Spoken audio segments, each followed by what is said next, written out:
हमारे हिंदू धर्म में ब्राह्मण, क्षत्रिय, वैश्य, शूद्र, हमारे यहाँ जितने भेद हैं उतने ही हम छोटे होते चले गए।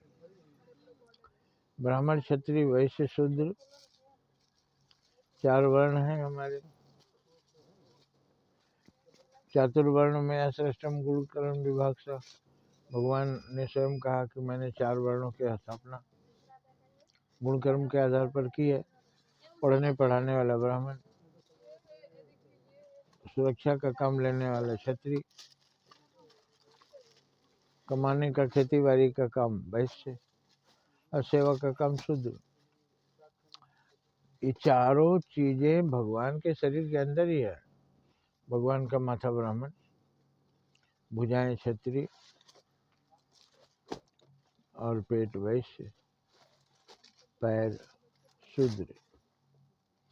लेकिन इसमें कोई भेद है भगवान के शरीर का? हम तो जाकर के भगवान का चरण ही नहीं छूते। तो सबके चरण छूते हैं मतलब शूद्र को छूते हैं। शूद्र को जब अस्पृश्य से आप बताए तो फिर उसका पैर क्यों छूते हैं? तो शूद्र को आप प्रणाम करते हैं और ब्राह्मण आशीर्वाद देता है। ये सब कैसा उलट पुलट हो गया?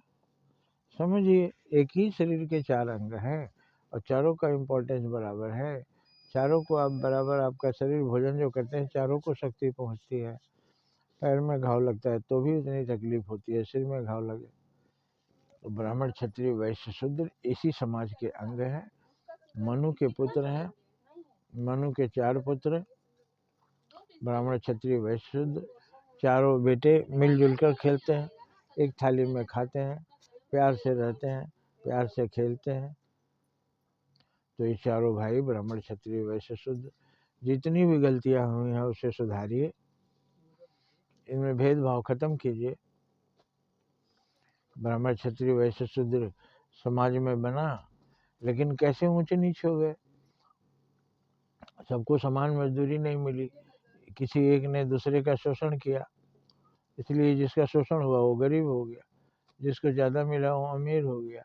अब गरीब अमीर में ऊंच नीच भेदभाव हम करने लगे। सारी बुराइयां धीरे धीरे आई हैं, इनको खत्म कीजिए। पहले तो छुआछूत खत्म कीजिए। चारों भाई हैं, मिलजुल के रहिए, सबका आर्थिक स्थिति समान करिए, सबको मजदूरी समान दीजिए, समता लाइए, तभी ये बॉडी पूरा खुश रहेगा, भगवान खुश होंगे। क्योंकि ब्राह्मण, क्षत्रिय, वैश्य, शूद्र चारों भगवान के शरीर के अंग हैं और मनु के चारों पुत्र हैं। इसलिए भेदभाव बंद कीजिए, जहाँ से जो भी कर सकते हैं इनमें समानता लाइए। ब्राह्मण शूद्रों से घृणा करना बंद कीजिए, वो आपका भाई है।